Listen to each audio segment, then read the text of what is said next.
اب ہم آتے ہیں سیدنا صالح علیہ السلام کے قصے کی طرف۔ دن گزرتے گئے اور لوگ ایک بار پھر ابلیس لعین کے وسوسے میں آ کر کفر کی طرف پلٹ آئے، کیونکہ ابلیس کسی بھی شخص کو وسوسے میں ڈالے بغیر نہیں چھوڑتا۔ اس طرح ایک بار پھر کفر پھیل گیا، چنانچہ اللہ نے ان کی ہدایت کے لیے صالح علیہ السلام کو مبعوث فرمایا۔ یہ سمود کے پوتوں میں سے ایک عربی نبی تھے۔ ان کا نسب نامہ اس طرح ہے: صالح بن عبید بن سیاف بن ماشح بن عبید بن حاضر بن سمود بن ارم بن سام بن نوح علیہ السلام۔ گویا صالح علیہ السلام کا تعلق قوم سمود سے تھا، اور یہ قوم عاد کی نسل سے تھی۔ سمود کی قوم نے یمن کو خیر بات کہا اور جزیرے سے شمال کی طرف منتقل ہو گئے، پھر وہاں ہجر نامی ایک بستی میں جا ٹھہرے۔ قرآن کریم کی سورۃ الحجر اسی بستی کے نام سے موسوم ہے۔ قوم عاد کا تذکرہ سورۃ الحجر کے علاوہ سورۃ الاحقاف اور سورہ ہود میں بھی ہے۔ اللہ تعالیٰ سورۃ الحجر آیت 80 میں فرماتے ہیں، اور ہجر والوں نے بھی رسولوں کو جھٹلایا۔ ہجر قوم سمود کا مرکزی شہر تھا۔ اب وہ مدائن صالح کے نام سے مشہور ہے۔ یہ شہر مدینہ منورہ کے شمال مغرب میں 380 کلومیٹر کے فاصلے پر واقع ہے۔ یہ لوگ بھی پہاڑوں کو تراش کر گھر بناتے تھے۔ یہ صنعت اور کاریگری انہوں نے قوم عاد سے وراثت میں پائی تھی۔ اللہ تعالیٰ سورۃ الفجر آیت 9 میں فرماتے ہیں، اور قوم سمود کے ساتھ کیا کیا جنہوں نے وادی میں بڑے بڑے پتھر تراشے تھے۔ قرآن مجید میں اللہ تعالیٰ ایک مقام پر فرماتے ہیں، اور ہم نے قوم عاد اور سمود کو غارت کیا جن کے بعض مکانات آپ کے سامنے ظاہر ہیں۔ ان کے مکانات ان کی تباہی سے لے کر اب تک موجود ہیں۔ شام کے راستے میں خیبر، تیماء سے تبوک تک قوم سمود کے آثار پائے جاتے ہیں۔ یہ لوگ کس طرح پتھر تراش تراش کر گھر بناتے تھے، اللہ تعالیٰ نے سورۃ الاعراف آیت 74 میں اس کا ذکر کیا ہے۔ اس وقت کو یاد کرو جب اللہ تعالیٰ نے تمہیں قوم عاد کے بعد جانشین بنایا اور تمہیں زمین پر رہنے کا ٹھکانہ دیا کہ نرم زمین پر محل بناتے ہو اور پہاڑوں کو تراش تراش کر ان میں گھر بناتے ہو۔ سو اللہ کی نعمتوں کو یاد کرو اور زمین میں فساد مت پھیلاؤ۔ یہ آیت ان کی طاقت، جسم کی صلاحیت اور ماہر فن ہونے پر دلیل ہے۔ پہاڑوں کو تراشنا دراصل قوم عاد کی عادت تھی۔ یہ بھی چونکہ انہی سے تھے، اس لیے وراثت میں یہ کام انہیں بھی آ گیا تھا۔ جس طرح اللہ نے عاد کو اپنی نعمتوں سے نوازا تھا، اسی طرح سمود کو ان سے بڑھ کر نعمتیں دی تھیں۔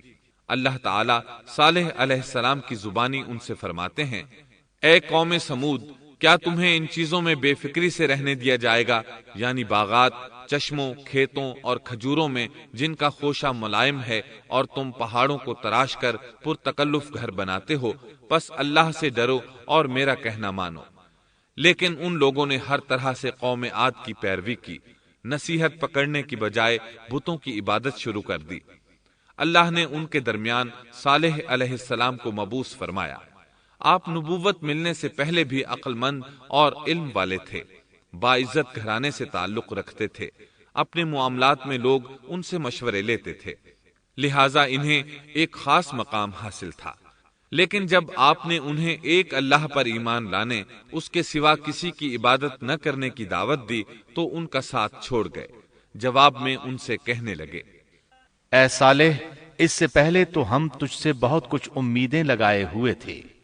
مطلب یہ کہ پہلے تو ہمارے نزدیک آپ کا بہت مرتبہ تھا، مقام تھا، ہمیں آپ سے بہت امیدیں تھیں، لیکن آپ نے تو یہ باتیں کہہ کر ہماری ساری امیدوں پر پانی پھیر دیا۔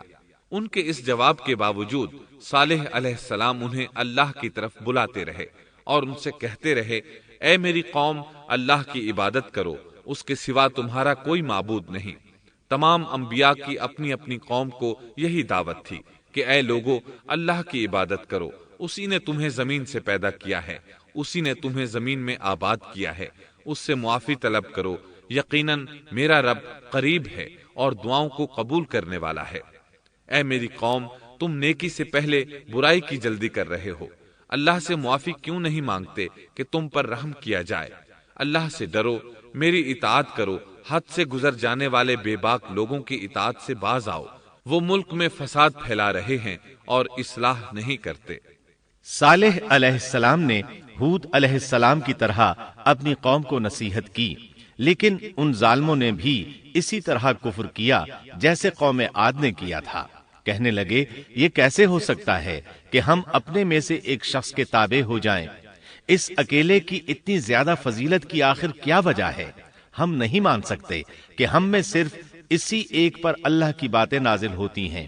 پھر وہ اس سے بھی آگے بڑھے اور اللہ کے نبی کو کھلے الفاظ میں پرلے درجے کا جھوٹا کہا، جادوگر کہا۔ پھر یہ سرکش اور کافر لوگ صالح علیہ السلام کے ساتھ ایمان لانے والے کمزور غریب لوگوں کو مخاطب کر کے کہنے لگے، کیا تم صالح پر ایمان رکھتے ہو؟ ہم تو اس کے منکر ہیں۔ اس طرح صالح علیہ السلام دن رات انہیں دعوت دیتے رہے، یہاں تک کہ یہ لوگ صالح علیہ السلام سے کہنے لگے، تم نے اور تمہارے ساتھیوں نے ہمارے اندر نحوست پھیلا رکھی ہے اور اسی لیے ہم مشکلات اور مصائب کا شکار ہیں، لہٰذا تم ہم سے دور ہو جاؤ۔ صالح علیہ السلام نے انہیں جواب دیا، تم پر نحوست اللہ کی طرف سے ہے، تم فتنے میں پڑے ہوئے لوگ ہو۔ پھر اس کے بعد وہ لوگ صالح علیہ السلام سے مکمل طور پر دشمنی کرنے لگے اور انہوں نے آپ کو یہاں تک کہہ دیا کہ آپ ہماری مجلس میں نہ آیا کریں کیونکہ آپ منحوس ہیں۔ پھر بات یہاں تک پہنچی کہ صالح علیہ السلام نے انہیں اللہ کے عذاب سے ڈرایا، دھمکایا اور کہا، اے میری قوم کے لوگوں، ذرا بتلاؤ تو اگر میں اپنے رب کی طرف سے کسی مضبوط دلیل پر ہوا اور اس نے مجھے اپنے پاس سے رحمت عطا کی ہو، پھر میں نے اس کی نافرمانی کی، تو کون ہے جو اس کے مقابلے میں میری مدد کرے؟ تم تو میرا نقصان ہی بڑھا رہے ہو۔ یعنی فرض کرو اگر میں حق پر ہوا اور یقیناً میں حق پر ہوں اور اللہ تعالیٰ نے مجھے اپنی نبوت سے بھی نوازا ہے، پھر بھی میں تمہاری باتوں میں آ کر اس کی نافرمانی کروں تو بلا شبہ اس وقت میں گھاٹے میں ہوں گا اور تم بھی خسارہ پانے والے ہوگے۔ اس پر وہ ظالم لوگ مقابلے پر اتر آئے، کہنے لگے اگر تو سچا ہے تو کوئی معجزہ لے آ، لیکن وہ معجزہ ہماری مرضی کے مطابق ہو، اس صورت میں ہم ضرور ایمان لے آئیں گے۔ آپ ایسا کریں کہ بستی کے کنارے پتھریلی چٹان میں سے دودھ دینے والی 10 ماہ کی حاملہ اونٹنی نکالیں، اس کا رنگ سرخ ہو۔ صالح علیہ السلام سے یہ مطالبہ کر کے وہ سردار لوگ ایک طرف بیٹھ گئے اور مذاق اڑانے لگے۔ ایک کہنے لگا اونٹنی 10 ماہ کی ہو، حاملہ ہو، دوسرا کہنے لگا لازمی طور پر اس کا رنگ سرخ ہو، پھر ایک تیسرا سردار بولا اس کی کھال پر بہت زیادہ اون ہو، چوتھا بولا موٹی تازی ہو، ہم نے پہلے اس قسم کی اونٹنی دیکھی نہ ہو، پانچواں بولا وہ اتنی بڑی ہو کہ اکیلی ایک دن تمام کنویں کا پانی پی جائے اور دوسرے روز ہم پئیں۔ یہ لوگ اسی طرح مذاق اڑا رہے تھے کہ صالح علیہ السلام نے ان سے کہا، اگر تمہاری مطلوبہ اونٹنی تمہیں مل جائے تو کیا تم ایمان لے آؤ گے؟ سب نے مل کر کہا، ہاں ضرور لے آئیں گے۔ صالح علیہ السلام نے فرمایا، تب تم ایک دن سب لوگوں کو جمع کر لو۔ مقررہ دن وہ لوگ جمع ہو گئے۔ ان کی موجودگی میں صالح علیہ السلام نے اللہ سے دعا کی، زمین پر زلزلہ طاری ہوا، ان کی آنکھوں کے سامنے چٹان پھٹی اور اس سے بالکل ویسی ہی اونٹنی نکلی جیسا کہ ان کا مطالبہ تھا۔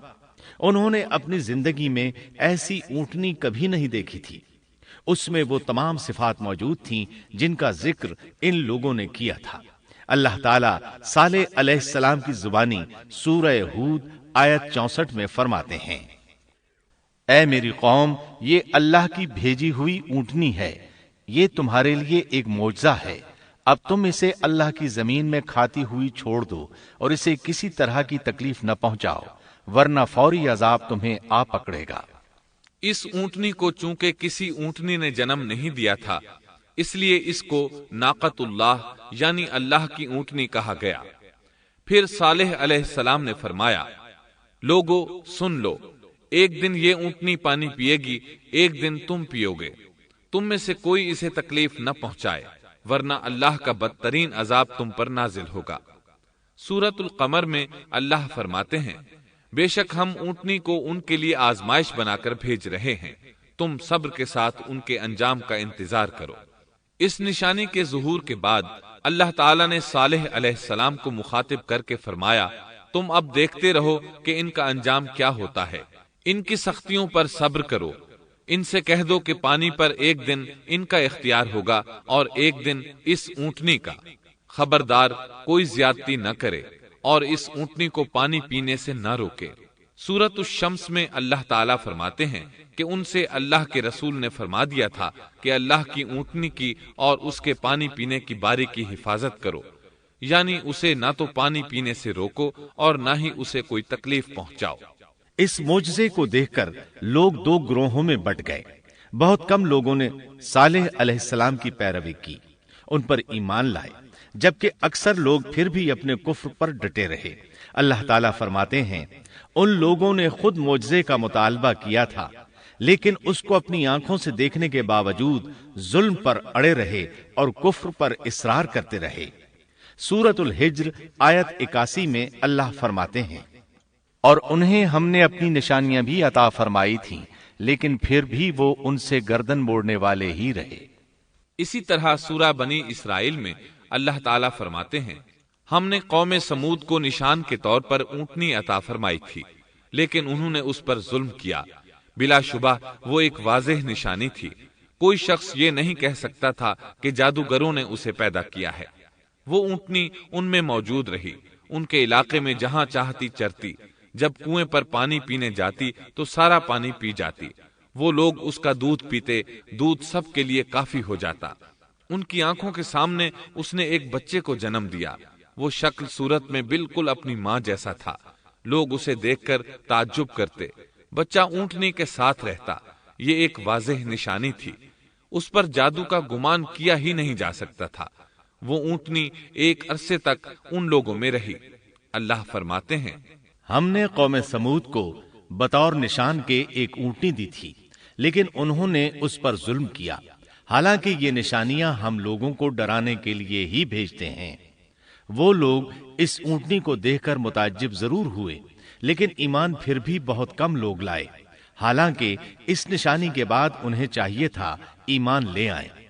پھر ایک دن قوم کے سرداروں نے مشورہ کیا کہ اگر ہم نے صالح کو اسی طرح چھوڑ دیا تو کہیں لوگ ہمیں نہ چھوڑ دیں اور صالح کے پیروکار بن جائیں۔ اس اونٹنی نے تو ہمیں مصیبت میں ڈال دیا ہے، ہم پورا ایک دن پانی کو چھو بھی نہیں سکتے، کیونکہ یہ سارا دن پانی پیتی رہتی ہے۔ پھر یہ اس قدر دیو ہیکل ہے کہ اسے دیکھ کر ہماری بکریاں بھاگ جاتی ہیں، اونٹ اسے دیکھ کر خوفزدہ ہو جاتے ہیں، لہٰذا ہمیں چاہیے کہ اس سے چھٹکارا حاصل کر لیں۔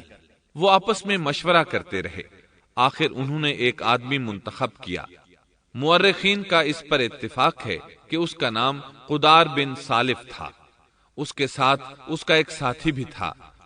ان دونوں نے مل کر اونٹنی کو قتل کیا۔ اللہ تعالیٰ سورۃ القمر آیت 29 اور 30 میں فرماتے ہیں پھر انہوں نے اپنے ساتھی کو بلایا، تب اس نے ہاتھ بڑھایا اور اس کی کونچیں کاٹ دیں، پھر دیکھا ہمارا عذاب اور ڈراوا کیسا تھا۔ اس قدار کے بارے میں نبی کریم صلی اللہ علیہ وسلم کا ارشاد ہے کہ پہلے لوگوں میں سے سب سے زیادہ بدبخت یہی تھا۔ اللہ تعالیٰ نے قرآن مجید میں اس کا ذکر یوں فرمایا ہے فَنَادَوْا صَاحِبَهُمْ، پھر انہوں نے اپنے ساتھی کو پکارا۔ سورۃ الشمس میں اللہ فرماتے ہیں جب ان میں بڑا بدبخت شخص اٹھ کھڑا ہوا، یہ بدبخت قدار اٹھا، اپنے ساتھی کو ساتھ لیا اور اونٹنی کو قتل کرنے کے لیے تیار ہو گئے۔ آپس میں مشورہ ہوا کہ یہ نہ کہا جائے ہم نے اسے قتل کیا ہے۔ اس طرح باقی لوگوں نے بھی ان سے اتفاق کیا۔ اللہ تعالیٰ سورہ نمل آیت 48 میں فرماتے ہیں اور اس شہر میں 9 آدمی ایسے تھے جو زمین میں فساد کرتے تھے اور اصلاح نہیں کرتے تھے۔ مطلب یہ کہ یہ لوگ فساد کی انتہا کو پہنچے ہوئے تھے، ان میں بھلائی نام کو نہیں تھی اور نہ ان کا فساد کی اصلاح کا ارادہ تھا۔ بخاری، مسلم اور مسند احمد کی ایک حدیث میں ہے رسول اللہ صلی اللہ علیہ وسلم نے ایک بار اپنے خطبے میں اس اونٹنی اور اسے مار ڈالنے کا ذکر فرمایا۔ آیت اذم بعثا اشقاہا کی تلاوت کرتے ہوئے فرمایا کہ جیسے ابو زمعہ تھا، اسی جیسا یہ شخص بھی اپنی قوم میں عزیز، دلیر اور بڑا آدمی تھا۔ تمام لوگوں نے اس بدبخت کے ساتھ عہد کیا اور اسے یقین دہانی کرائی کہ اگر تمہارے ساتھ کسی نے برائی کا ارادہ کیا تو تمام قوم تمہاری حمایت میں اٹھ کھڑی ہوگی۔ اس یقین دہانی کے بعد یہ بدبخت اونٹنی کے انتظار میں بیٹھ گئے۔ اونٹنی پہاڑ کی طرف سے آتی تھی اور پانی پی کر واپس چلی جاتی تھی، یہی اس کا معمول تھا۔ جب ان لوگوں نے چٹان سے اونٹنی کو نکلتے دیکھا تو اچانک حملہ کرنے کے لیے آگے بڑھے، لیکن اس کا جثہ دیکھ کر خوفزدہ ہو گئے، الٹے پاؤں بھاگے۔ بدبخت قدار نے اپنے ساتھیوں کی یہ حالت دیکھی تو ہنس پڑا اور آگے بڑھ کر اونٹنی کی ران میں تیر مارا۔ اس سے اونٹنی کی ران کی ہڈی ٹوٹ گئی اور وہ نیچے گر گئی۔ پھر اس ظالم نے اپنے ساتھیوں کو آواز دی اور آگے بڑھ کر اونٹنی کی کونچیں کاٹ دی۔ سورۃ الشمس میں اللہ تعالیٰ فرماتے ہیں، ان لوگوں نے اپنے پیغمبر کو جھوٹا سمجھ کر اس اونٹنی کی کونچیں کاٹ دی، پس ان کے رب نے ان کے گناہوں کے باعث ان پر ہلاکت ڈالی اور پھر ہلاکت کو عام کر دیا اور اس بستی کو برباد کر دیا۔ اونٹنی کی کونچیں کاٹ دیے جانے کے بارے میں اللہ تعالیٰ ایک دوسرے مقام پر فرماتے ہیں کہ پس انہوں نے اونٹنی کو مار ڈالا اور اپنے پروردگار کے حکم سے سرتابی کی اور کہنے لگے، اے صالح، جن عذابوں سے تو ہمیں دھمکاتا رہتا تھا، اگر تو واقعی پیغمبر ہے تو ان عذابوں کو ہم پر نازل کرا دے۔ اونٹنی پر حملہ ہوتے ہی اس کا بچہ بھاگ نکلا تھا۔ وہ پہاڑ کی چوٹی پر چڑھ گیا، 3 مرتبہ بلبلایا۔ یہ بدبخت اس کے پیچھے بھاگے اور آخر اسے بھی قتل کر دیا۔ پھر تمام بستی والے جمع ہوئے، اونٹنی اور اس کے بچے کا گوشت تیار کیا اور مزے کے ساتھ اس کو کھایا۔ اس جرم میں ان سب نے شرکت کی، البتہ جو لوگ صالح علیہ السلام پر ایمان لے آئے تھے وہ الگ تھلگ رہے۔ صالح علیہ السلام کو جب یہ خبر ملی تو وہ گھبرائے ہوئے اونٹنی کے پاس پہنچے۔ اونٹنی بے جان پڑی تھی، اس کا بچہ بھی بے جان تھا۔ لوگ ان کے گرد جمع تھے اور ان کا گوشت کھا رہے تھے۔ اس وقت صالح علیہ السلام نے ان سے کہا، اس پر صالح نے کہا کہ اچھا تم 3 دن تک اپنے گھروں میں رہ سہ لو، یہ وعدہ جھوٹا نہیں ہے۔ مطلب یہ کہ تمہیں صرف 3 دن کی مہلت ہے، اس کے بعد تم سب کے سب ہلاک کیے جاؤ گے۔ وہ صالح علیہ السلام کی بات کو رد کرتے ہوئے انہیں دھمکیاں دینے لگے کہ جن عذابوں کا تو ہم سے وعدہ کر رہا ہے، اگر تو سچا ہے تو ان کو ہم پر نازل کر دے۔ اس کے بعد وہ جمع ہو کر مشورہ کرنے لگے کہ آج رات صالح کو بھی مار ڈالو۔ ان کے اس مشورے کے بارے میں اللہ تعالیٰ سورۃ النمل آیات 48 اور 49 میں فرماتے ہیں، اس شہر میں 9 سردار تھے، وہ زمین میں فساد پھیلاتے رہتے تھے اور اصلاح نہیں کرتے تھے۔ انہوں نے آپس میں بڑی بڑی قسمیں کھا کھا کر عہد کیا کہ رات ہی کو صالح اور اس کے گھر والوں پر چھاپا ماریں گے اور اس کے وارثوں سے صاف کہہ دیں گے کہ ہم اس کے اہل کی ہلاکت کے وقت موجود نہیں تھے اور ہم بالکل سچے ہیں۔ اب یہ لوگ صالح علیہ السلام کے گھر کی طرف چلے۔ اللہ تعالیٰ سورۃ النمل آیات 50 اور 51 میں فرماتے ہیں، اور انہوں نے ایک داؤ کھیلا، سو ہم نے بھی ایک ایسا داؤ کھیلا کہ انہیں خبر بھی نہ ہوئی۔ پھر دیکھو کہ ان کے داؤ کا کیا انجام ہوا، ہم نے انہیں اور ان کی ساری قوم کو ہلاک کر دیا۔ صالح علیہ السلام کا گھر پہاڑ کی بلندی پر تھا۔ یہ فسادی لوگ ابھی اوپر چڑھ رہے تھے کہ زمین حرکت کرنے لگی۔ ایک چٹان اوپر سے لڑھکتی ہوئی آئی اور ان تمام کو پیس کر رکھ دیا۔ ان 9 فسادی لوگوں کی ہلاکت کے ساتھ ہی اللہ کے عذاب کی ابتدا ہو چکی تھی۔ چنانچہ صالح علیہ السلام نے اپنے ساتھیوں کے ساتھ اس بستی کو چھوڑ دیا، یعنی وہ ہجر کے علاقے سے نکل گئے۔ صبح ہوئی تو لوگوں نے ایک عجیب منظر دیکھا۔ قوم سمود کے تمام لوگوں کے چہرے زرد پڑ چکے تھے، وہ سب رونے لگے کیونکہ عذاب کے آثار شروع ہو چکے تھے۔ دوسرے دن تمام لوگوں کے چہرے آگ کی طرح سرخ ہو گئے اور تیسرے دن تمام کے چہرے سیاہ ہو چکے تھے۔ اپنی یہ حالت دیکھ کر سب لوگ رونے اور چیخ پکار کرنے لگے، اپنی قبریں کھودنے لگے۔ اب انہیں یقین ہو چکا تھا کہ عذاب کا وعدہ برحق تھا۔ اللہ تعالیٰ نے انہیں پہلی قوموں کی طرح ایک قسم کا عذاب نہیں دیا تھا، جیسے قوم نوح کو صرف طوفان کے ذریعے ہلاک کیا گیا، قوم عاد کو صرف طوفانی ہوا کے ذریعے ہلاک کیا گیا، لیکن قوم سمود کو اللہ تعالیٰ نے طرح طرح کے عذابوں سے دوچار کیا۔ اس لیے کہ انہوں نے اپنی مطلوبہ شرط پوری ہونے کے باوجود ایمان قبول نہیں کیا تھا۔ عذاب کی ابتدا زلزلے سے ہوئی، زمین حرکت کرنے لگی۔ اس کی وجہ سے وہ لوگ اپنے گھروں میں اوندھے کے اوندھے پڑے رہ گئے، ان میں اٹھنے کی طاقت تک نہ رہی۔ پھر آسمان میں سخت کڑاکا ہوا، اس کی ہولناک دہشت انگیز چنگھاڑ نے ان کے بھیجے پھاڑ کر رکھ دیے۔ ایک ہی لمحے میں ایک ساتھ وہ سب ڈھیر ہو گئے۔ ان کی ہلاکت اور تباہی کو بیان کرتے ہوئے اللہ تعالی سورۃ الذاریات آیات 43 تا 45 میں فرماتے ہیں، اور سمود کے قصے میں بھی عبرت ہے جب ان سے کہا گیا کہ تم کچھ دن تک فائدہ اٹھا لو، لیکن انہوں نے اپنے رب کے حکم سے سرتابی کی، اس پر انہیں ان کے دیکھتے دیکھتے تیز و تند کڑاکے نے ہلاک کر دیا، پس نہ تو وہ کھڑے ہو سکے اور نہ بدلہ لے سکے۔ اسی طرح سورہ ہود میں اللہ تعالیٰ نے ان کی تباہی کا نقشہ اس طرح کھینچا ہے کہ ایک زور کی کڑک نے ان ظالموں کو آ لیا، پھر تو وہ اپنے گھروں میں زانوں کے بل مردہ پڑے رہ گئے، ایسے گویا کہ وہ کبھی آباد ہی نہ تھے۔ سورۃ القمر میں اللہ نے ان کی رسوائی ان الفاظ میں بیان کی ہے، ہم نے ان پر ایک چیخ بھیجی، پھر وہ ایسے ہو گئے جیسے کانٹوں کی باڑ کا چورا۔ دوسری طرف صالح علیہ السلام اور ان کے ساتھیوں کو اللہ تعالیٰ نے اپنی رحمت سے نجات دی۔